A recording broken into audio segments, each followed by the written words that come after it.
Estado Nacional.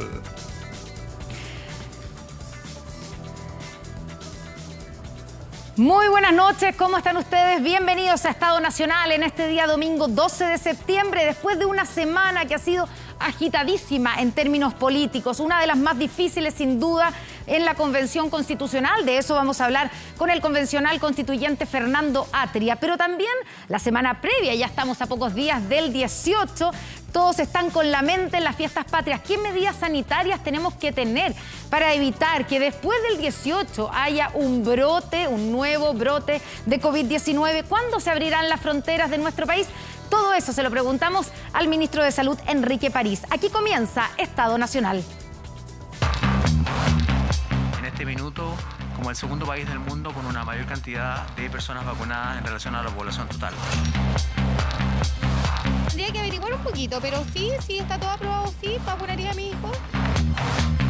Acaba de aprobar en emergencia el uso de la Sinovac para mayores de 6 años. Para que se vaya luego el virus y lleguemos a la normalidad y que la niña pueda ir al colegio, porque harto que le ha afectado el tema, que se vacune. Sabemos que hay distintas variantes y nosotros no podemos detener esas variantes. Lo que sí podemos hacer es seguir vacunándonos y seguir cuidándonos. Resulta grave e indignante el carrete de miles de jóvenes el viernes pasado sin respetar ninguna norma sanitaria. Y como gobierno vamos a seguir fiscalizando y aplicando medidas como la suspensión del pase de movilidad para quienes infrinjan las normas sanitarias.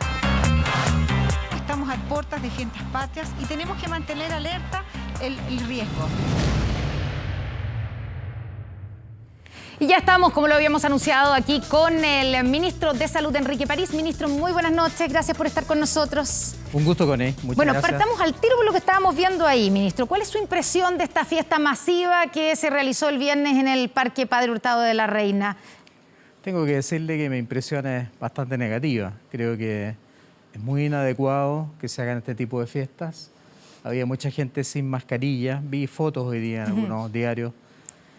Y además, probablemente, porque hubo un aviso de las enfermeras o del Centro de Alumnos de Enfermería de la Universidad Andrés Bello, y que le agradezco obviamente su preocupación, donde dan a conocer de que por lo menos había una persona que tenía variante Delta, y como había gente sin mascarilla y muy cercano, o sea, sin respetar para nada el distanciamiento físico, es muy preocupante. Ministro, ¿quién debía fiscalizar y evitar esta aglomeración? ¿Es el municipio? ¿Es la Seremi? ¿Quién? Bueno, esta fiesta, por la información que tengo, fue sin autorización. Se llamó por las redes sociales.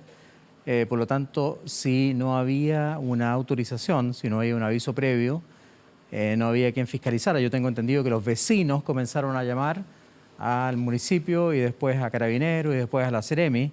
Pero cuando ya se llega y no se han mantenido las normas sanitarias, obviamente que es tarde. Por lo tanto, me gustó más la reacción del Centro de Alumnos de Enfermería, que hace un llamado y dice, bueno, ella dice rogamos, lo cual no me gusta mucho, porque eso no es así. La enfermera tiene que ser más firme. Claro. Esa gente va a tener que testearse. Yo creo que no basta con aislarse.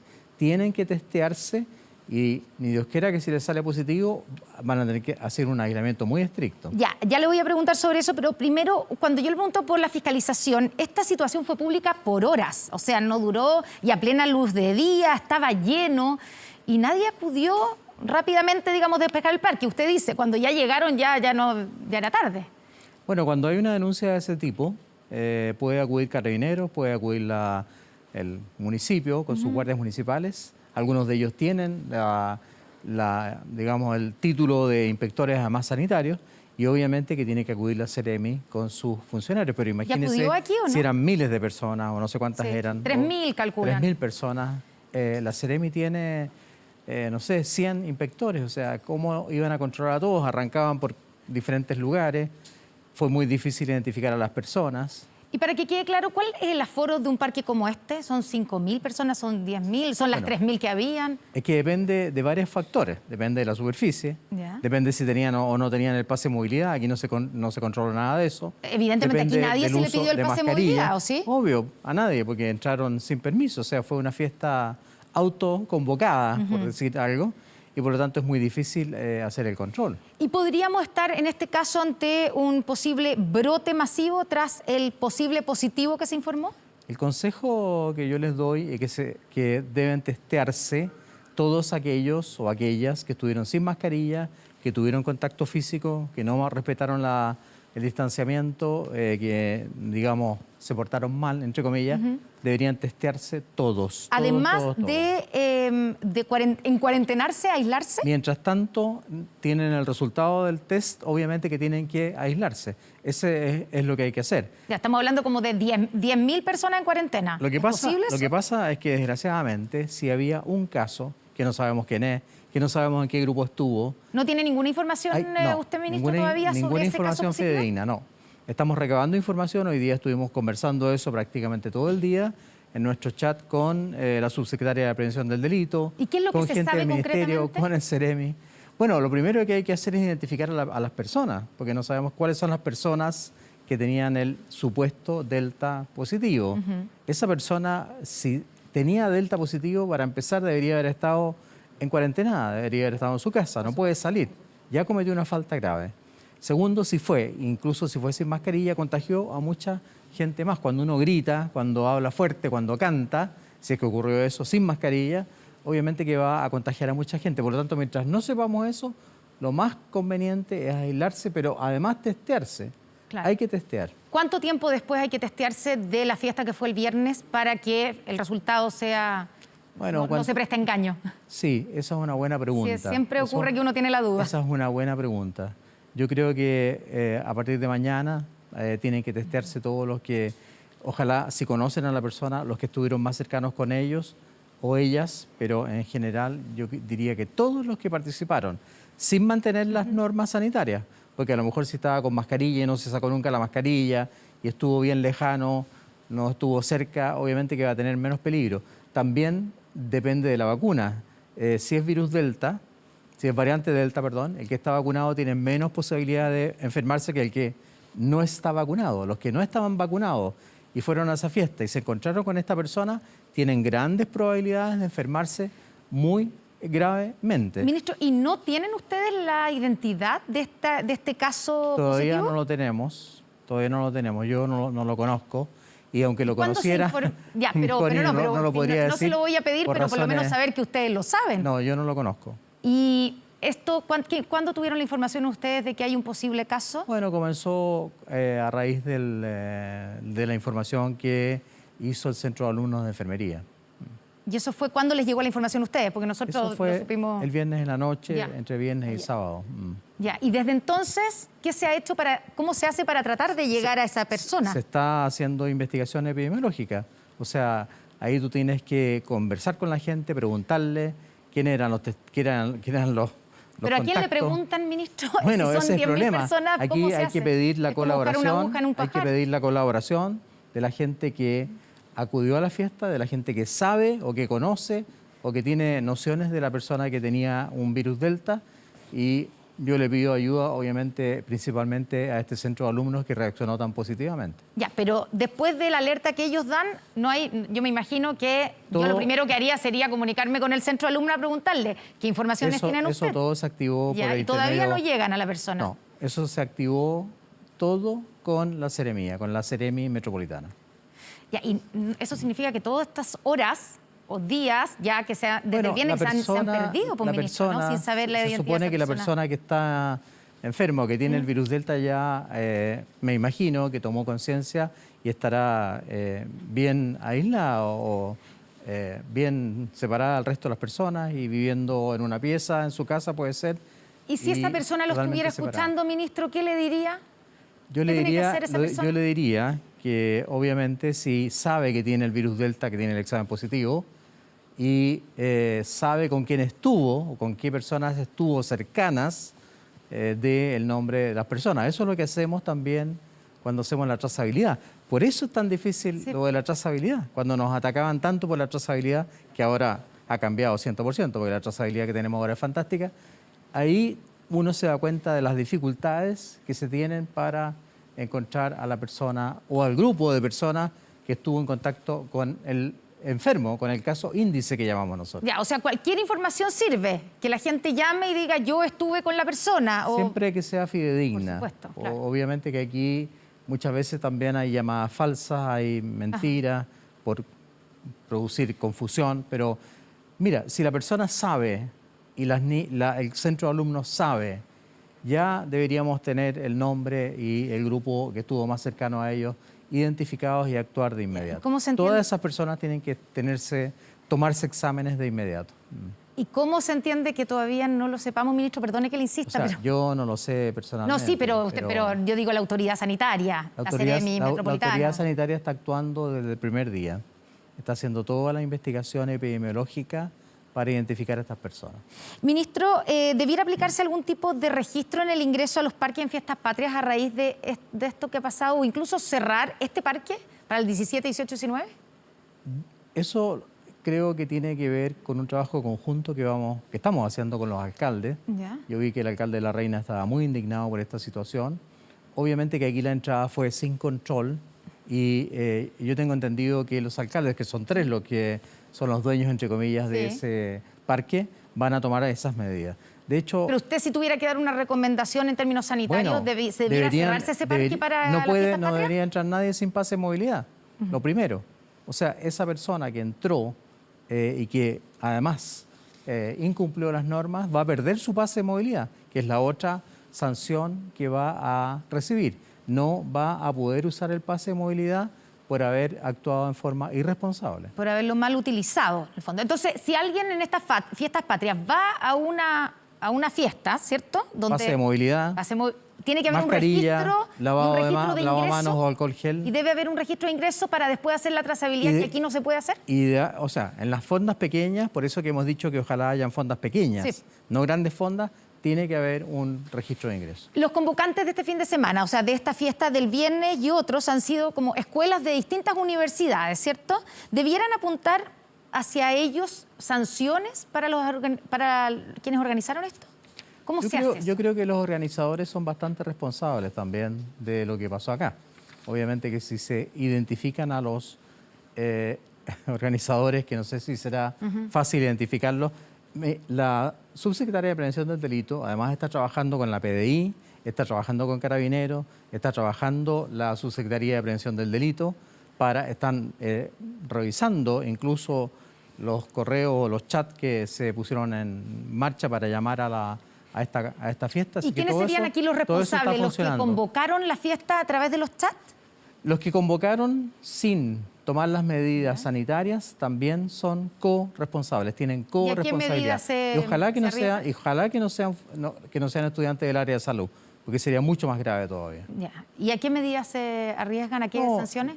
Usted sabe que desgraciadamente la justicia en este caso ha impedido dar sanciones.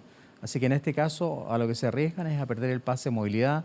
No van a poder viajar durante la fiesta del 18, claro. No van a poder desplazarse. Incluso si tenían un viaje al extranjero, no lo van a poder hacer porque se les va a bloquear el pase de movilidad. Ministro, hablando del 18 y las fiestas patrias, ¿teme usted un nuevo brote a la vuelta de las fiestas patrias pensando en que da la sensación que la gente se está relajando, que los números están muy buenos, entonces eso da confianza en que esto incluso ya pasó? Hay varios epidemiólogos que están augurando un brote post-18. ¿Usted coincide con ellos? Nosotros pensamos que si las normas sanitarias se mantienen, si se evitan este tipo de fiestas clandestinas, entre comillas ya, porque es casi clandestina. Pero normas sanitarias, usted habla de los aforos y la mascarilla, porque si la gente mantiene el aforo, mantiene la mascarilla, va con el pase de movilidad, usa alcohol gel, mantiene la ventilación, no tendríamos por qué tener un rebrote. Recordemos que el año pasado, que fue mucho más estricto, lo que llamamos fondéate en casa, no hubo ningún rebrote después de septiembre. El rebrote vino mucho más tardíamente, vino en el verano. Claro, pero la comunicación de riesgo es bien distinta hoy día. Usted coincidirá conmigo que parece haber una especie de relajo generalizado frente al coronavirus, es que, ¿no? Por un lado, cuando tenemos buenas cifras, que nos alegra, nosotros estamos muy preocupados, queremos mantenerlas. Y esas buenas cifras no deben hacer pensar que el virus no está. tenemos más de 887 personas identificadas ya con variante Delta, 887 personas, de las cuales la mayoría ya son comunitarios. Al principio era al revés, eran pacientes que venían del extranjero, de 3 países específicamente, que no los voy a nombrar porque si no me van a reclamar. Y ahora la mayoría... Le iba a preguntar yo eso, porque usted recomendó a la gente no viajar al extranjero para las fiestas patrias. Yo le quiero preguntar, Bueno, usted lo voy dice a decir. especialmente algunos países. Estados ¿De qué Unidos, países? México y España son los 3 países que acumulan la mayor cantidad de pacientes con variante Delta. Entonces yo le digo, es una locura, porque me escriben día por medio, que tengo que ir con mi hijita porque tal motivo, porque tengo que llevarla. ¿Para qué van a correr peligro? O sea, si van a esos países y esos niños además no están vacunados, acuérdense que la vacuna para los niños fue aprobada recién el lunes pasado, obviamente que corren un peligro innecesario. No entiendo cuál es la necesidad de salir cuando Chile tiene una capacidad turística gigantesca, paisaje hermosísimo. En este momento veranean en Chile, por favor. Ministro, con el mapeo de los casos, el mapeo territorial, uno puede ver dónde están concentrados los casos. En algún momento, hace unas 3 semanas, entiendo yo, y le quiero preguntar que la variante Delta estaba concentrada en el sector oriente, ¿cierto? De Santiago. De Santiago, sí, Sí, de la región sí. metropolitana. ¿Es efectivo que en ese momento la Seremi de Salud Metropolitana recomendó en cuarentenar esa zona para poder aislar los casos Delta y poder controlar la expansión de esa variante? No, nosotros ¿No se llegó a tanto? No, nosotros no decidimos eso en base a la recomendación solo de la Seremi. ¿Pero hubo esa recomendación? Ya. No, esas decisiones justamente las tomamos los lunes, los jueves o los sábados con el presidente en esta mesa grande, muy grande, donde hay varios ministros, y la decisión de tomar una cuarentena en realidad tiene que ver con la incidencia, tiene que ver con el aumento de los casos. A nivel de la región metropolitana, sí, hay más casos en el área oriente, pero a nivel nacional, y lo digo inmediatamente para que la gente sepa, tenemos más casos en este momento en el norte de Chile, Ya. en las 3 grandes regiones del ¿Pero norte también de Delta Chile. o Mu? Hay variante Delta también. Ya. Ministro, usted hablaba de salir y entrar a Chile. ¿Hasta cuándo tendremos la frontera cerrada? ¿Cuándo expira el plan Frontera Protegida para entrar y salir? Sí, nosotros pensamos que en octubre, si es que no se evidencia un aumento importantísimo de casos, que a partir de octubre vamos a tener cambios en el control de las fronteras y se van a abrir otros aeropuertos que son internacionales. Por ejemplo, podría abrirse justamente Antofagasta, podría abrirse Concepción, que son internacionales, y probablemente se van a abrir más pasos fronterizos también para permitir, obviamente, la entrada de extranjeros. Pero, y yo estuve la semana pasada, esta semana, no la semana pasada, en Arica justamente, en Chacayuta, y el control es muy, muy estricto. Y yo creo que lo están haciendo muy bien, salvo que entra mucha gente por otros lugares. Pero me irregulares y a ellos no se les controla. Es muy difícil controlarlo, Claro. pero me imagino que sí, los turistas entrarán por pasos regulares. ¿Esto debiera ser a partir del 1 de octubre? ¿Que pudieran entrar los extranjeros? No puedo decir los exactamente turistas? el 1 de octubre, pero para el mes de octubre nosotros pensamos que si las cifras siguen buenas, porque en estos últimos 3 días han habido un leve aumento, 12 casos más, 18 casos más, si las cifras siguen buenas, obviamente que vamos a estudiar una apertura prudente, gradual de la frontera. Y eso significa que los extranjeros que vengan a Chile, los turistas, y los chilenos que salgan o extranjeros residentes y que vuelvan a nuestro país, ¿van a poder llegar a irse a su casa o van a tener que igual tener algunos días de cuarentena? Bueno, nosotros ya autorizamos a los chilenos que vuelvan al país, que tengan sus vacunas al día, sus 2 dosis de vacuna, o sea, que tengan pase de movilidad y la PCR negativa al salir del aeropuerto de donde vienen, pueden hacer la cuarentena en su domicilio. Ya no Sí, es pero 7 obligación. días. Eso Mi pregunta va a es, bajar también. ¿a cuánto? Mira, el Comité Asesor de Expertos del Ministerio de Salud ha aconsejado bajar a 5 días. ¿Desde cuándo? Así que estamos estudiando, probablemente también va a coincidir con octubre. ¿Se extenderá el estado de excepción, ministro, que vence el 30 de Eso me septiembre? lo han preguntado varias veces y yo no puedo opinar solo porque esto es una decisión política, no solamente sanitaria. Con las cifras actuales, nosotros pensamos que no va a ser necesario prolongar el estado de excepción constitucional. Agradezco al Parlamento que lo prolongó hasta el 30 de septiembre, pero de ahí en adelante probablemente no se va a prolongar. Ya, o sea, si... Pero se va a mantener la alerta sanitaria. Ya, y ahí quiero preguntarle, ¿se termina entonces el toque de queda en todo el país si no se extiende el estado de excepción? Ahí también hay opiniones divergentes, porque cada vez más expertos, y aquí el gobernador metropolitano ha sido muy insistente. Quieren que terminemos con el toque de queda. Nosotros hemos dicho que justamente después del 30 de septiembre vamos a revisar esa medida porque es probable, sí, que también terminemos con el toque de queda o vayamos aumentando el horario en forma progresiva para ver el comportamiento de la población, obviamente, desde el punto de vista sanitario. Sí. Porque esto es una medida sanitaria, no es una medida de coerción o de control, como dicen algunos. ¿Y se acaba entonces el plan paso a paso después del 30 de septiembre? No, porque el plan paso a paso, digamos, considera otro tipo de cosas, no solamente el toque de queda. Ya, pero no hay cuarentena sin estado de excepción, ¿o no? Ni fase 1 ni 2. Ese es un tema que nos preocupa, justamente. A ver. En el caso que sea necesario. No, pero el Código Sanitario también es bastante estricto en algunos sentidos y obviamente si hay peligro para la salud pública, si hubiese un rebrote enorme, si apareciera otra cepa, creo que lo alcanzaron a decir ustedes en el noticiario, o alguien lo dijo, obviamente que habrá que tomar otras medidas, pero a Dios gracias, por el momento tenemos buenas cifras. Ministro, usted dijo que esta semana ya se aprobó, ¿cierto?, la vacunación para niños entre 6 y 12 años con Sinovac. Empieza este lunes, de hecho. Y la pregunta es, ¿por qué usamos para los niños una vacuna que ni la FDA ni la EMA, la Agencia Europea, han aprobado? ¿Por qué elegimos esa vacuna? Nosotros no solamente elegimos para niños Sinovac, elegimos también Pfizer. Lo que pasa es que Pfizer no ha mostrado sus resultados para niños menores de 12. En cambio, Sinovac sí hizo estudios en China.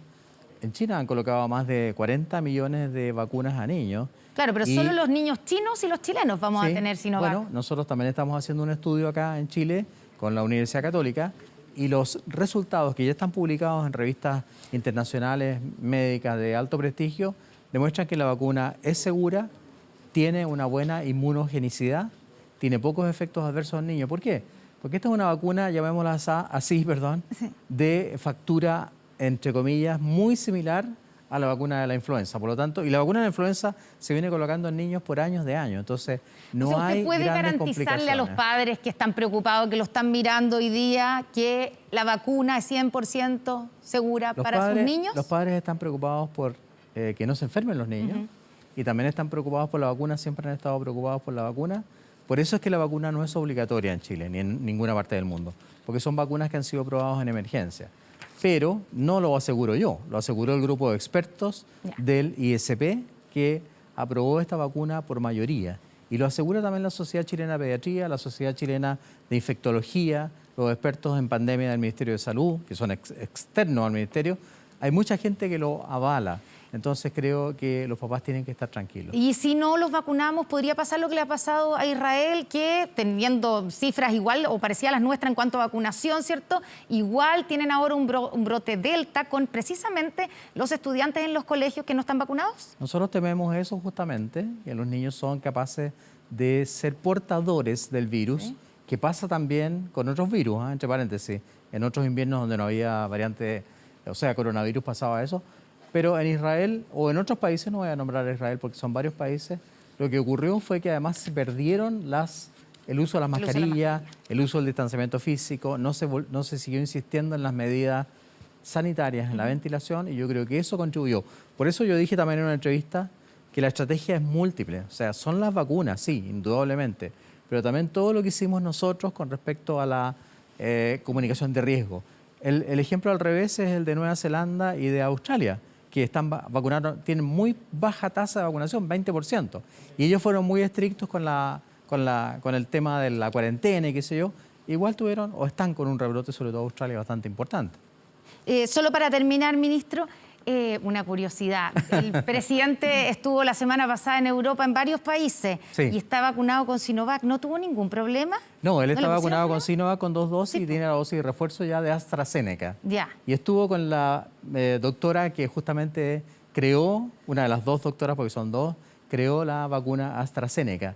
De hecho, él nos comunicaba todos los días las reuniones que tenía, no solamente de relaciones exteriores, sino que también de salud. Ya, pero no le pidieron, porque en Reino Unido, por ejemplo, a los chilenos en general, le piden que uno esté 14 días en otro país que no sea Chile. Bueno, habrá que preguntarle a las autoridades inglesas por qué no le pidieron. No solamente estuvo en Inglaterra. Sí, en España estuvo, pero en España reconocen la Sinovac, entre paréntesis. Estuvo en Francia, estuvo en Italia, Draghi dijo ahora que la campaña de vacunación chilena era muy buena. Acuérdate que tuvimos un entrevero con él.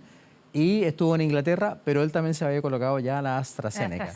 Y la doctora que creó la AstraZeneca estuvo con él. Y ahora cuarentena el presidente, entonces. Sí, ya. Tiene que hacer cuarentena. Ministro Enrique París, muchas gracias por estar con nosotros esta noche Connie, en Estado gracias. Nacional. Muchas gracias, Connie. Gracias a TVN. Muy buenas noches. Buenas noches. Y vamos a seguir con otro tema que ha sido tema importante durante esta semana. ¿Es la semana más difícil para la Convención Constitucional? Veamos. El tema de quién define la normativa en ese sentido de los 2/3 está pendiente y tenemos que tomar una decisión. Ella no puede hablar por todos los representantes de los pueblos. Me parece que tenemos que evaluar su rol y el rol de la mesa. Es necesario ya realizar cambios. Eso involucra en la práctica dejarle la posibilidad de escribir la Constitución básicamente a esa comisión integrada principalmente por escaños reservados. Hay sectores de la Convención que no están dispuestos a respetar la norma que está establecida en la Constitución de 2/3. Habemos muchas y muchos que creemos que esa es una norma ilegítima. Y esta convención tiene un poder delegado ilimitado. Yo creo, sinceramente, en mi opinión personal, como abogado, que esto lo va a tener que definir la Corte Suprema.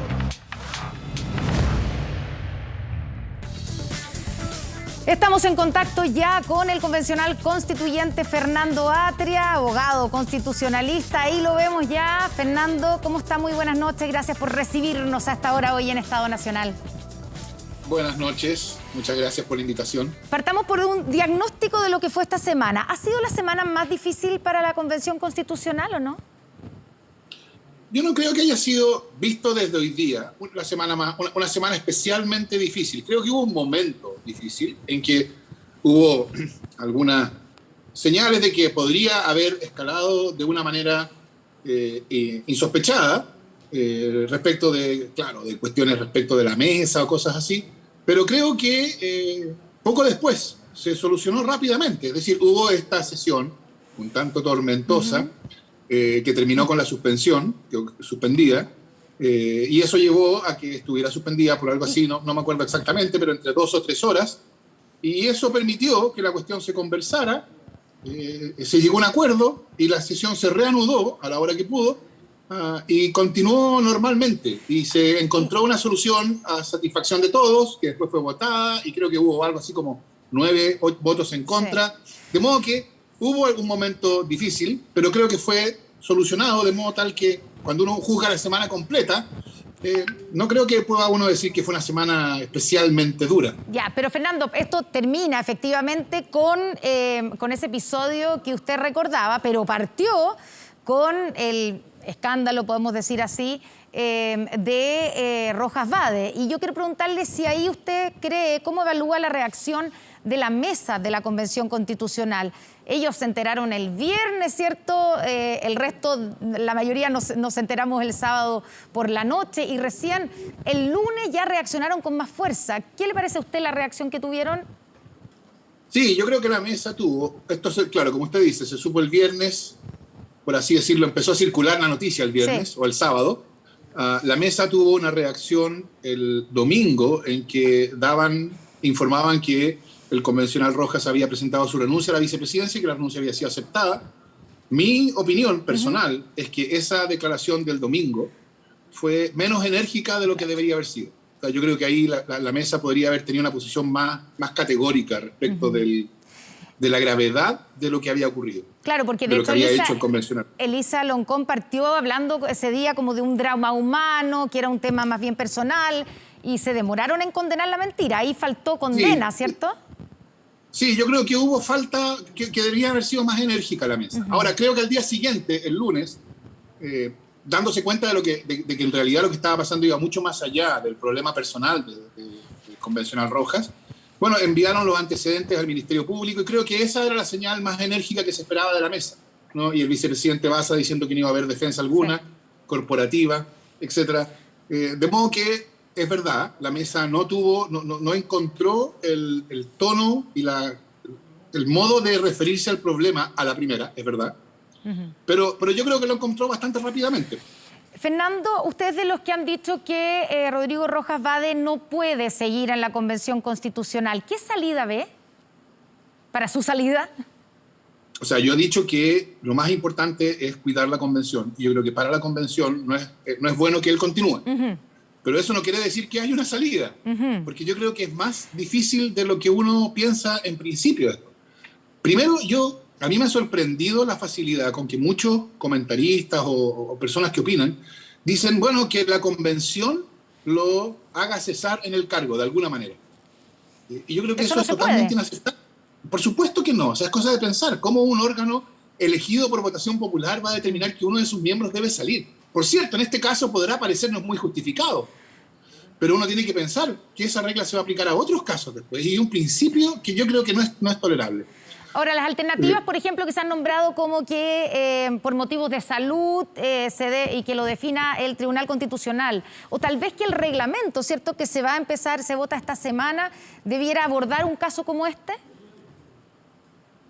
Bueno, el reglamento efectivamente la propuesta de reglamento contiene una regla que amplía un poco la causal o podría ampliar. Ahora contiene una regla que es la misma que está en la Constitución, con la diferencia de que en vez de ser calificada la renuncia por motivos de salud por el Tribunal Constitucional, es calificada por la Convención. Yo creo que eso es razonable porque todo el diseño del proceso constituyente fue hecho ex profeso, dejando el Tribunal Constitucional y órganos de ese tipo afuera.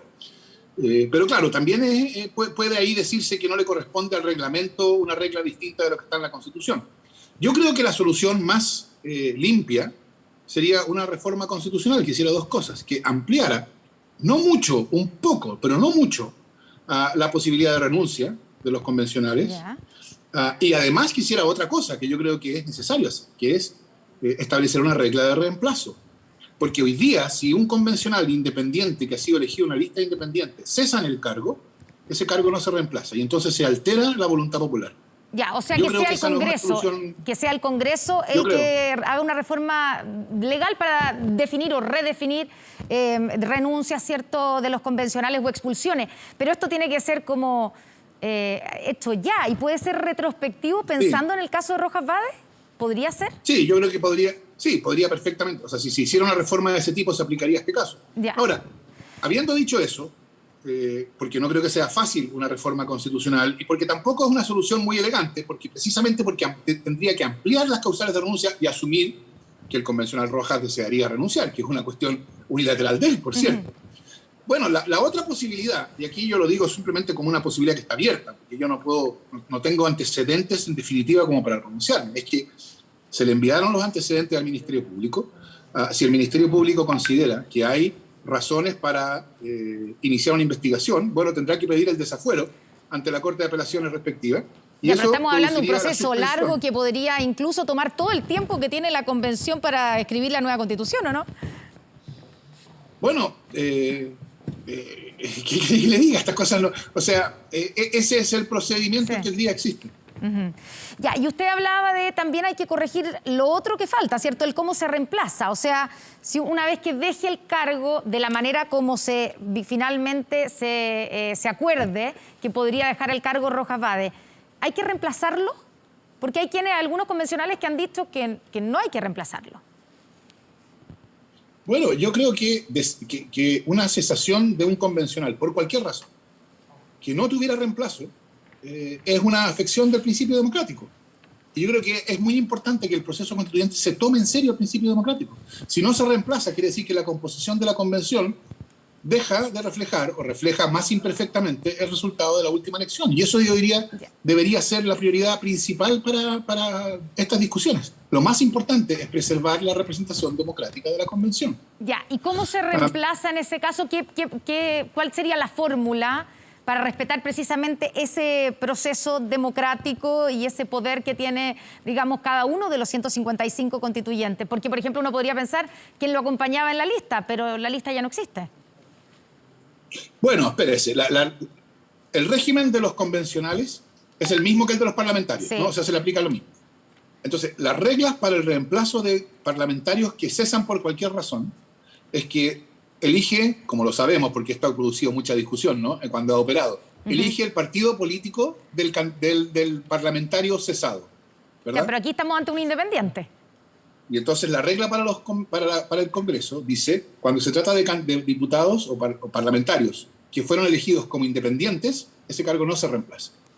Pero claro, aquí hay un vacío para la convención, porque en el Congreso no hay listas de independientes, ¿no? Pero en el caso de la convención sí hay.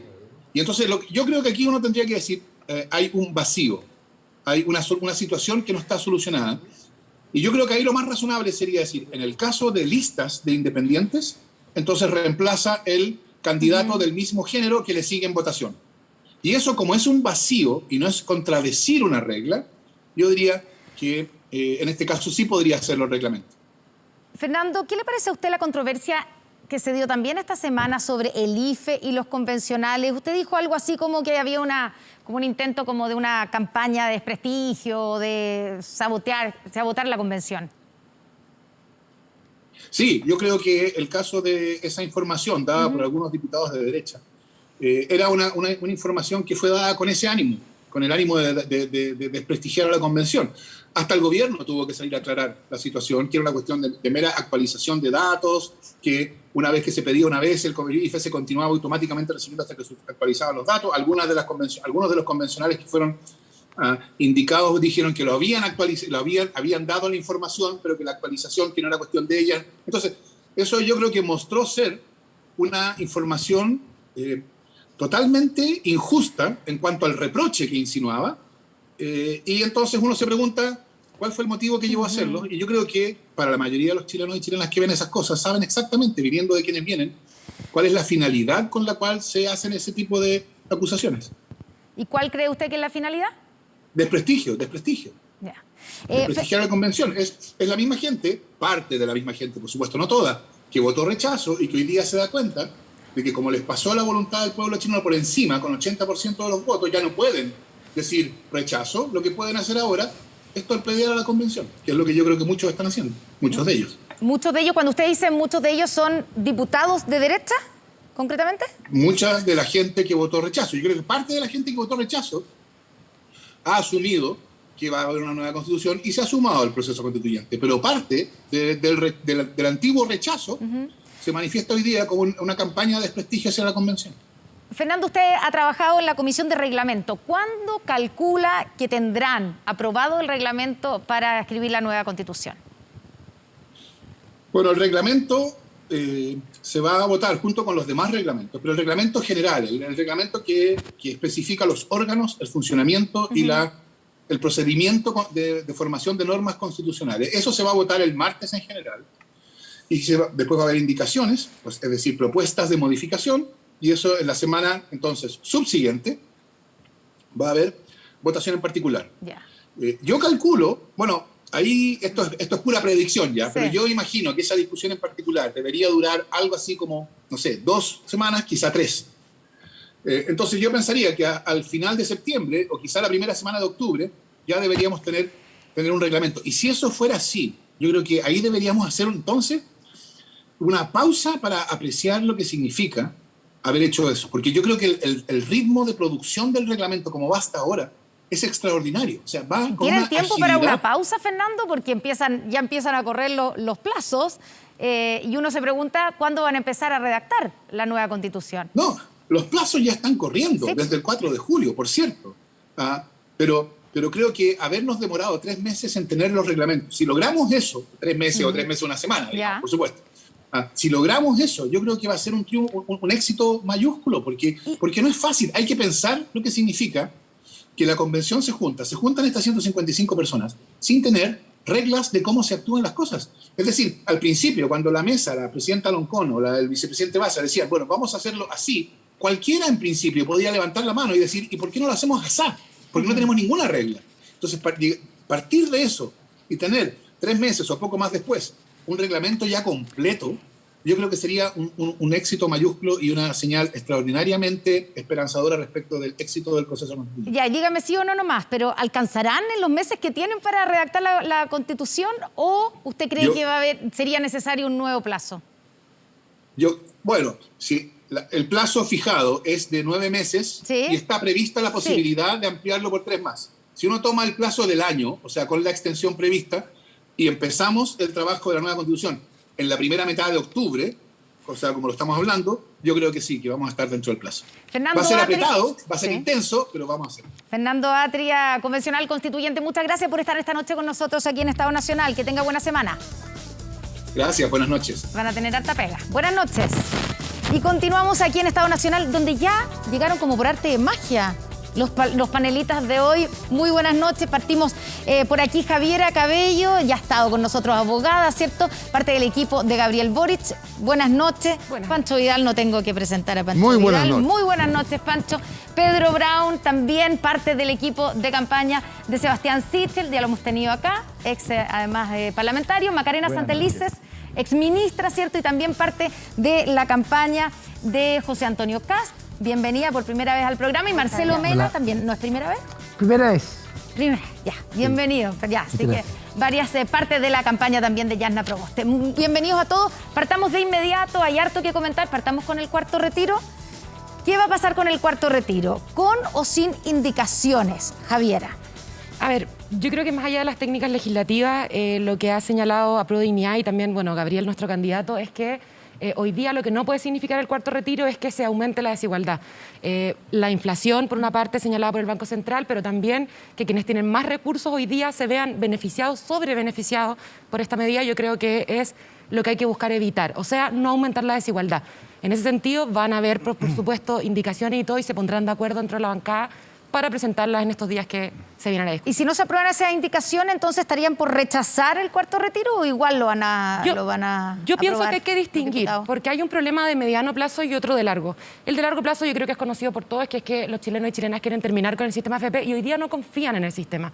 Hoy día vemos cómo las administradoras de fondos de pensiones ganan y siguen ganando. Pero nada de eso se resuelve con el Pero eso también retiro. es parte de la expresión y de la discusión de por qué la gente además cree que sacar de nuevo y seguir sacando el 10% tiene sentido.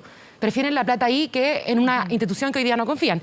Pero de mediano plazo yo también creo que, por ejemplo, haber celebrado, yo siempre lo digo y lo dije la otra vez también, el IFE de 65.000 pesos, son situaciones por las cuales hoy día nos encontramos hablando de un primer, segundo y hoy día cuarto retiro. Porque no hubieron condiciones del gobierno al principio de la pandemia y hoy día seguimos generando una desigualdad y un problema económico que la gente busca a través del retiro resolver. Pedro Brown, ¿le siguen sacando en cara al candidato Sichel la celebración de los 65.000 pesos del IFE? ¿Ustedes tienen ustedes han dicho una y otra vez, ¿cierto?, al candidato que no al cuarto retiro, pero con las indicaciones que están proponiendo por parte de Gabriel Boric, ¿se mejora el proyecto o no? Para nada, sigue siendo una mala política pública que lo único que hace es empobrecer más a los chilenos en el futuro porque les va a seguir reduciendo su pensión. Pero no han podido convencer ni a sus propios parlamentarios. Está convencido más del 90%, están convencidos todos los partidos de la coalición, a diferencia de lo que pasa con el resto de los candidatos, que han hablado de que están en contra y han ido variando su posición, producto que ningún parlamentario ha apoyado la posición que ellos han tomado. ¿A quién Ninguno. se refiere? A Gabriel, que dijo que estaba en contra y que fue variando uno de sus encargados de su programa. Diego Pardo dijo que tenían que cambiar de postura, lo dijo en una entrevista, lo cito a él directamente, que dice, tengo que cambiar la postura porque mis parlamentarios no nos apoyan. En el caso de Yasna Proboste, exactamente lo mismo.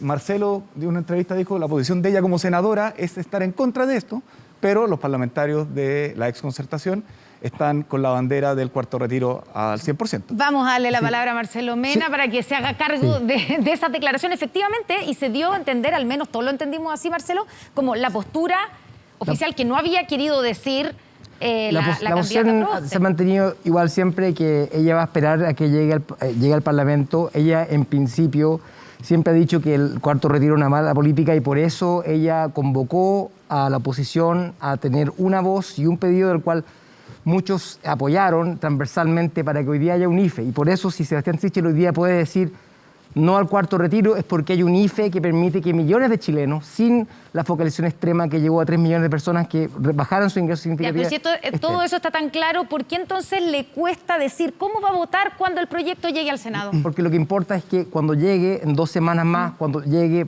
hay que ver las condiciones de las variantes. ¿Pero qué condiciones podrían, o sea, si las indicaciones de las cuales se habla de pagar impuestos, por ejemplo, y algunas otras medidas, ¿con esas indicaciones estaría dispuesta a apoyar el cuarto retiro? Ella va a ver esto cuando le llegue a su escritorio. Lo que ella tiene sobre la mesa dice que lo importante es que se mantengan los IFE, el ingreso familiar de emergencia que se diseñó, que permitió que fuera de un nivel digno, no el que se celebró 65.000 pesos ni las cajitas que se andan repartiendo con todos los alcaldes con el peor tipo de proselitismo político que he visto en años, que también estuvo el ministro Sichel a cargo en su momento. Pancho Vidal, ¿a usted no le parece que su candidata, debiera pronunciarse y que esto es como, a todo el mundo le preguntan una y otra vez y ella insiste en chutear la pelota para el córner? Yo creo que todos los liderazgos debieran pronunciarse. Yo soy contrario al cuarto retiro. Sí. Fui partidario del primero, segundo y tercero. Esa mala política pública y responsabilidad de este gobierno que tiró 65 lucas y aplaudían. Ojo, cuando el gobierno dijo 65.000, nosotros, hace 1 año y medio, le dijimos la línea de la pobreza. Tuvieron que pasar 2 años para que el gobierno entendiera que la ayuda tenía que ser más sustantiva. Pero teniendo hoy día más de 16 millones de personas que reciben el ingreso familiar de emergencia, no tiene sentido decirle a la gente, a los 7 millones que les quedan fondos, porque 3 millones y medio no tienen ya, oiga, además saque usted. Ahora, si eso no se pudiera, como yo creo que se va a aprobar, porque en la derecha hay 10, 12 o 15 parlamentarios, Pamela Gil dice que tiene asegurado 18, ¿ya? Ya, pero no le eché la culpa a la derecha, si en sus sectores donde están todos a favor del cuarto retiro, ¿no? Pero yo si yo fuera diputado, ¿sí? Votaría en contra. Ya. Y argumentaría. Yo creo que a mi sector le falta mucha argumentación. ¿Y por qué lo están haciendo entonces? ¿Porque tienen una reelección por delante? Bueno, es una variable. Es una variable claramente. Pero en el caso de que se aprobara, me gustaría, en ese caso que yo no estoy, me gustaría que se aprobaran las indicaciones de Boric, porque lo hace menos malo. El mal menor. El mal menor. Ya vamos a ir a Macarena, pero quiero que Marcelo se haga cargo de lo que está diciendo aquí Pancho Vidal, que todos los liderazgos debieran... La senadora ha dado indicios de que le parece una mala política pública, pero va a verlo en su momento cuando corresponda. Pero hay varios que dicen que es una mala política pública, pero igual están por votar a favor. Bueno, ella dice que es una mala política pública y lo va a analizar el momento que le llegue y ha dado indicios más o menos de su opinión en esa misma posición. Ya, pero Marcelo, ¿no hay ahí un error, digamos, en términos de falta de liderazgo, de manifestarse y pagar el costo, tal vez, político? Yo creo que la falta de liderazgo tiene que ver cambiar la posición cuando tus parlamentarios te presionan hacia eso. Eso es la falta de liderazgo. ¿Y eso quién lo ha tenido? ¿Boric? Yo creo que Gabriel ha tenido porque él sabe que es una mala política, él trata de mejorarlo a través de esta modificación de lo que es las indicaciones para que efectivamente sea un diseño que la gente de mayor recursos no haga el retiro y que se quede el grueso de los financiamientos ahí para que no tenga el efecto inflacionario que uno sabe que va a ocurrir. También en el caso de Sebastián hemos visto una falta de gobernabilidad porque en el fondo está peleándose con los parlamentarios, ni siquiera es presidente. Entonces, ¿cómo va a poder sacar adelante reforma si es que no es capaz de poder siquiera conversar con ellos y pensar en poner una posición frente a ellos en vez de dialogar con ellos? ¿Por qué están motivados hacia votar a favor del cuarto retiro? Macarena Santelices, le damos la palabra. El candidato Kast ha sido claro, parecen estar en contra del cuarto retiro, ¿no? Si hay algo que caracteriza a José Antonio Kast es el liderazgo y el decir las cosas siempre por su nombre. Desde el día 1 dijo que había una reacción tardía del gobierno, el IFE universal debería haber sido una medida mucho más inmediata a la pandemia, y desembocó en el retiro del 10% que hoy día tiene a Chile en un 4,8% de inflación, y de llegar a aprobarse un cuarto retiro va a aumentar a un 6%. Los perjudicados son las personas que menos tienen. Pero usted entonces también coincide con lo que dijo Pancho Vidal, con lo que han dicho varios, que el responsable del primer retiro es el propio gobierno porque llegó tarde. Hay malas políticas públicas que no se llevaron a cabo en su momento, y José Antonio Kast ha dicho siempre que el IFE universal fue tardío. También ha dicho que la fe pública está en juego cuando hay candidatos como Boric o Proboste que se comprometieron a no apoyar un cuarto retiro y que hoy día están ambiguos a favor y no se sabe las posturas como lo podemos ver acá en el panel. Pero está a favor del fin de la fiscalización porque en el fondo, en su momento, cuando se celebraron los 65.000 pesos, la alta focalización, José Antonio Kast está a favor de eso porque le gusta el Estado más pequeño, quiere reducir los gastos, quiere que los derechos sociales bajen. Él está a favor de continuar el IFE universal que estableció la oposición en su momento, porque me da la impresión de que no. porque en su momento no se manifestó que estaba llegando tarde la ayuda, más bien preferiría que no se gastara más. Connie. José Antonio ha sido claro en decir que el IFE universal fue una reacción tardía del gobierno y que desembocó en el retiro del 10%, que no hizo más que afectar a los chilenos porque les tocó el bolsillo, el ahorro previsional de muchas personas que hoy día no tienen ni un peso para esa vejez, cómo enfrentarla. Son los problemas que vamos a tener a futuro y en los cuales hoy día hay que decidir. La inflación, el circulante, la UEF, estamos sobre 30.000 pesos. El otro día escuchaba una entrevista de Francisco Vidal que detallaba muy bien el circulante que ha habido en estos 3 retiros, que supera los 50.000 millones de dólares. Es que esto es súper importante porque de repente hay políticas populares que tienen un efecto inmediato relativo. A toda la gente le gusta tener plata en el bolsillo. Y si tiene ahí 5, 4, 10 millones, qué mejor que tenerlo en el bolsillo. Bueno, pero... Por algo el ahorro provisional es forzoso. Porque obvio, nadie, pues, si no, no existiría desde Otto von Bismarck. Sí. ¿Ya? Pero ¿cuál es el punto? El punto es que de repente hay políticas específicas, atractivas y populares, pero que causan un daño al conjunto. Ya. Pero eso es una irresponsabilidad de parte de los parlamentarios que estarían por aprobar. Bueno, yo creo que yo por lo menos trato de debatir con los míos, no me digo bien, pero quiero decirte lo siguiente, cuando tú tienes una economía que en el último año y medio los 3 retiros son 50.000 millones de dólares en los bolsillos, más que podrían ser 16.000 más los 30.000 del IFE. Bueno, quiero compararlo con el presupuesto. El presupuesto de la nación son 74.000 millones de dólares.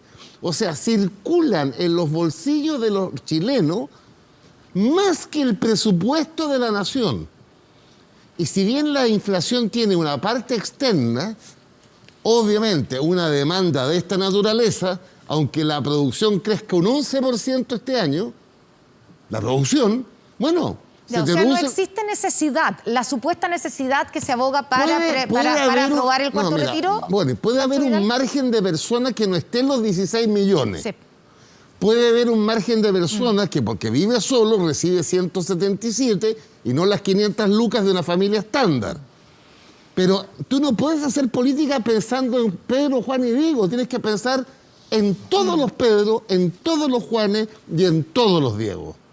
Pedro Brown. ¿Qué pasó con la rebelión de los de Renovación Nacional que no le han hecho caso al candidato Sichel? Y parece que no le sirvió al gobierno el anuncio de la ley corta, ¿o no? Para frenar precisamente el cuarto retiro. A ver, yo creo que primero es un grupo bastante pequeño de parlamentarios y lo segundo... pero son los votos que tal vez van a dar... Bueno, vamos a ver si hay más de 10 o no, pero al parecer también... Al parecer, sí, son 11 los que se necesitan... entendiendo que solamente hay un parlamentario de la ex concertación Pepe Out. Pero al parecer hay más. Que no va a la reelección. Al parecer hay más. Al parecer desde el Partido Radical hay unos votos más ahí. Así que, bueno, hay que ver qué es lo que ocurre, pero eso ya es un tema del Congreso propiamente tal. Pero a mí lo que me llama la atención es que sigamos enfrascados en la discusión del cuarto retiro y no seamos capaces de avanzar en la reforma de pensiones, que es realmente el tema de fondo. La reforma de pensiones viene desde el gobierno de la presidenta Bachelet, el segundo gobierno, está en el Senado desde esa época, o sea, ya lleva 4 o 5 años en el Senado, que no avanza. Y no hay voluntad de que avance. Entonces, no hubo voluntad realmente... Perdón, dale nomás. Sí. No, pero no hay voluntad de ninguna de las partes. Pareciera como que nos quedamos en esta discusión del cuarto retiro, nos quedamos en la discusión de algo que es, como dice muy bien Pancho, dice que puede ser popular en el minuto, pero con condiciones... con consecuencias bien nefastas en el futuro, y no nos centramos en eso. En la agenda corta significa... Ayuda, pues, Connie. Sí, pero claro, digamos, pero no significa que finalmente reconocer que no va a haber una reforma profunda al sistema de pensiones. No, pero ayuda, pero ayuda por lo menos, es probable porque quedan pocos meses, pero si ya en 5 años no ha avanzado, pensar que en los últimos meses del gobierno va a avanzar, cuesta creerlo, pero por lo menos ayuda mucho, porque fija un piso y ayudamos y llegamos con la ayuda a las pensiones más bajas. Entonces yo creo que eso es raro que ni siquiera se ponga en tabla, no se discute. ¿Se puede decir eso para se pone ese proyecto? A mí lo que diga decir una barbaridad. Ojo que estamos al aire todavía. Sí, no sé yo al aire o en silencio digo barbaridad. Lo que pasa es que a mí me molestó mucho que se demorara tanto en esta ley corta. Porque quiero decirle a la gente que la ley... A ver, estamos hablando del pilar solidario. creado por Bachelet en el 2008, que hoy día beneficia a 1.600.000 personas. Al subir la cobertura del 60 al 80% más pobres, se suma 500.000 más. Claro. Y de ese 500.000, Constanza, 400.000 al aporte previsional solidario y solo 100.000 a la pensión básica solidaria. Y le voy a poner un solo ejemplo que salió el otro día en el diario, pero no lo traje, quería traerlo. Pucha. El pensionado que menos gana en Chile, autofinanciado, o sea que cotizó muy, pero muy poco, son 25 lucas, la pensión. El aporte previsional solidario a ese ciudadano le pone 160.000 pesos. Ese es el impacto que tiene en la persona.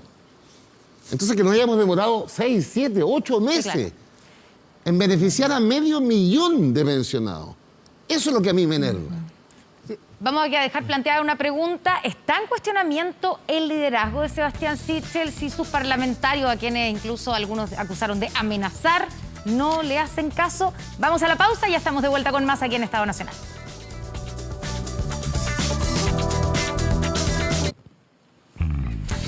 Ya estamos de vuelta aquí en Estado Nacional. Faltan 20 minutos para las 12 de la noche. Habíamos dejado la pregunta planteada. ¿Está en juego el liderazgo de Sebastián Sichel con el cuarto retiro, Pedro Brown? Para nada, porque el liderazgo se marca fijando posición. Yo creo que los chilenos hoy día piden que quienes quieren liderar un sector y quieren gobernar el país tengan posiciones claras y sean capaces de, más allá si eso le conviene o no le conviene, si va a tener votos a favor o votos en contra. Pero si no logra convencer a los suyos, ¿no hay un problema de liderazgo ahí? Los 4 partidos de la coalición están 100% matriculados y cuadrados con la postura de Sebastián Sichel. Pero lo importa son los que votan. Pero el 90% de los parlamentarios lo están. La diferencia, digo yo, es que ¿por qué se le cuestiona el liderazgo a Sebastián Sichel y no se le cuestiona a los otros candidatos que no fijan posición para evitar enfrentarse a sus parlamentarios? Entonces, evadir la pregunta es muchísimo más simple, pareciera, que enfrentarla. Yo creo que el liderazgo está en eso, en ser capaz de decir, más allá que me vaya bien o mal, porque en definitiva serán los parlamentarios los que tendrán que responder después cómo votan. Pero el liderazgo está claro. Se ha fijado una posición, se mantiene y sin importar si eso tiene costo o no tiene costo. Ya, o sea, si finalmente los parlamentarios o parte de esos parlamentarios ayudan a que se apruebe el cuarto retiro, no le va a dar ni un costo a la campaña de Sebastián Sichel. Creo que no, porque ya se puso al primero, se puso al segundo, se puso al tercero y ganó la primaria. Los que le decían, oye, no te opongas a los retiros porque te va a ir mal en la primaria, bueno, los resultados están ahí. Ahora tenemos un problema que es grave, porque la falta de gobernabilidad que muchas veces se le achaca a Gabriel, yo creo que no está ahí. Yo creo que la falta de gobernabilidad está en Sebastián Sichel, porque si ya no siendo ni siquiera presidente se está peleando con sus parlamentarios, es replicar el mismo modelo que hoy día hemos visto con Sebastián Piñera, un modelo fracasado que va a permitir no tener estabilidad social ni política. Y eso yo creo me preocupa mucho. En cambio, si hoy día Sebastián Sichel puede decir, me pongo al cuarto retiro porque hay un IFE universal, es porque hoy día hubo una candidata a presidenta, Yana Proboste, que fue capaz de poder unir a la oposición en una pedilla y fue ampliamente apoyado ese... Pedro va a responder y después Javier y Macarena. Me parece a lo menos alambicada la explicación de intentar establecer que no fijar posición, evadir el debate o fijar una posición y después cambiarla, producto que no voy a tener apoyo, para no verme cuestionado, eso no sea una falta de carácter y de liderazgo que el país necesita para adelante. Una de las, agrego ahí, te voy a dar la palabra, Javiera, pero una de las polémicas que se dio esta semana, ¿cierto? Si antes discutíamos, hace una semana estábamos discutiendo aquí el currículum vitae, digamos, de si había terminado o no los estudios el candidato Boric, y ahora esta semana fue lo de la experiencia. Yo quiero preguntar si se necesita experiencia para ser presidente o presidenta de nuestro país. ¿Y qué experiencia? Voy a hacer un listado de los candidatos. Kast es el más viejo, o el mayor, ya no quiero decir, pero el mayor. Marco Enrique Ominami va a su cuarto intento, o sea, experiencia tiene en candidatura. Sichel ha pasado por 2 partidos. Yasna ha sido ministra y senadora. Boric fue un líder exitoso y también lidera las encuestas, pese a ser el más joven. ¿Cuál es la experiencia que se necesita? Javiera. Sí, yo diría que, bueno, es de manual la crítica en todo caso que hace particularmente Sichel y que también Proboste se hace cargo de mencionar sobre la falta de experiencia. Pero no viendo el título como una definición de experiencia. A pesar de que después se responde, bueno, pero sí, ¿cuántos cargos de gobierno han tenido los candidatos? Yo creo que eso no es lo relevante, sino desde dónde están hablando y a quiénes le están hablando. Hoy día Gabriel es el candidato del cambio, ha representado, se la jugó por el cambio en la nueva Constitución, rompió el binominal en su momento, viene del movimiento social y hoy día creo que las encuestas, más allá de que no nos confiamos mucho de ellas, pero nos dan de vencedores de momento, yo creo que se trata de quienes representan mejor las fuerzas de cambio que hoy día Chile demanda y espera. Y creo que ahí la experiencia viene de la lucha de los movimientos sociales, de escuchar a la gente común en la calle y no estar todo el rato pensando entre los políticos. Te devuelvo y te respondo también sobre el cuarto retiro. Me decían acá falta de liderazgo por cambiar de posición. Para mí, un candidato que es capaz de escuchar a la gente que hoy día está pidiendo porque necesita el cuarto retiro, no solo porque quieren tener plata en el bolsillo, que pueden haber algunos, y es capaz de levantar con su coalición propuestas para mitigar los efectos negativos que tiene hoy día un cuarto retiro, que efectivamente es una mala política pública porque la crisis no la deberían pagar los trabajadores. Pero no se define el liderazgo a veces con no darle, digamos, o sea, no todo lo que la gente pide a veces está bien, ¿o no? No, por supuesto, Gabriel se ha jugado su liderazgo en otras oportunidades, como por ejemplo firmando el acuerdo. Alguien. Sí, Gabriel se ha jugado su liderazgo sin importar lo que algunos u otros sectores le dicen, también por convicciones. Y así, por ejemplo, para mí el ejemplo es el acuerdo por la nueva Constitución, que hoy día nos tiene con un exitoso proceso constituyente, a pesar de las vicisitudes que han tenido. Macarena Santelice, la experiencia. Quiero aclarar que no es el más viejo, con más experiencia sí. ¿Pero no el que tiene más años? Sí, pues. Sí, a eso me refiero. Pero si subimos el ¿Y eso es experiencia también? Sí, José Antonio lo ha dicho, hay que subir el nivel de la discusión de los presidenciales. No Artés, me aclaran, tienes toda la razón. Eduardo Artés es el mayor del ramillete, así que... No puede ser que hoy día se esté enfrascado en quién tiene más hijos, quién tiene más títulos, porque si fuera por más ahí hijos, gana José Antonio Cast ya ganó. Sin duda hay que subir... ya, pero la experiencia, porque lo que se plantea es eso, es...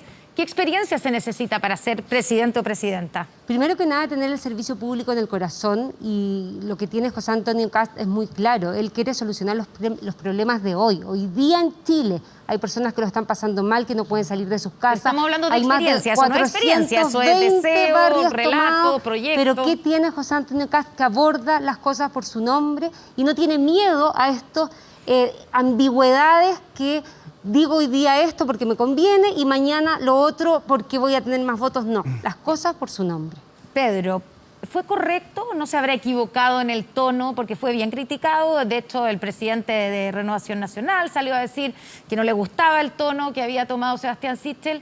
¿No habrá caído en una especie de, digamos, de discusión baja con esto de tengo más experiencia que tú, yo soy padre y tú no? No, lo de soy padre o no soy padre, yo creo que es re simple. Fue una conversación larga en un matinal donde le preguntaron qué experiencias vitales tenía él y dijo que para él era una experiencia muy importante el ser padre, sobre todo una persona que hasta los 30 años no tuvo a su padre. Obviamente que para él lo marca, como a otros candidatos lo marcarán otras experiencias. Él jamás lo comparó con Gabriel, yo quiero ser súper claro. Lo que dijo él, que para él era una experiencia importante. Y yo creo que la experiencia sí es relevante en la discusión que viene. Vamos a estar saliendo... Sichel también, tampoco es que tenga una experiencia... Yo lo que estoy diciendo es que para gobernar se requiere experiencia. Y a mí, por lo menos, en lo personal... ¿Qué tipo de experiencia? A mí, ojalá, muchos tipos de experiencias. A mí no me basta con la experiencia política. No me basta. A mí personalmente, nunca me han gustado los políticos de carrera. Creo que el salir de la política a el mundo real, a tener que enfrentarse al mundo laboral, a tener que tratar de emprender, a veces tener dificultades, creo que también es una experiencia muy valiosa para gobernar, porque creo que desde la política, muchas veces, y sobre todo los parlamentarios, que estábamos encerrados, a mí me tocó 8 años encerrados en un edificio, que creemos que lo podemos resolver todo desde ahí, y se pierde la sintonía real con lo que está pasando en el país. Proboste también criticó a Gabriel Boric por la falta de experiencia, Marcelo. Tenía que ver no con el currículum de haber terminado un título, no, sino que más bien la capacidad de poder llevar a ejecutar las cosas y que se realicen. Pero más allá de eso...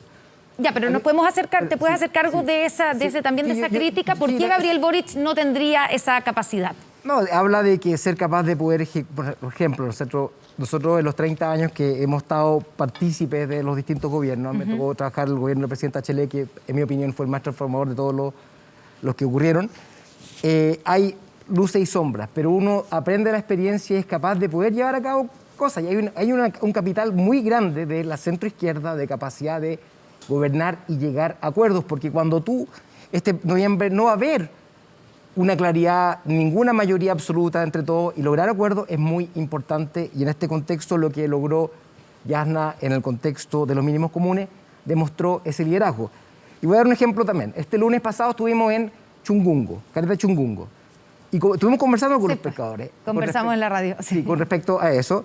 Y ella no fue a oponerse a un proyecto estrictamente, solamente, como Dominga o Cruz Grande, sino que tuvo una propuesta, conversó. Dijo, acá es importante no solamente oponerme a algo, sino proponer algo para reemplazar el modelo neoliberal.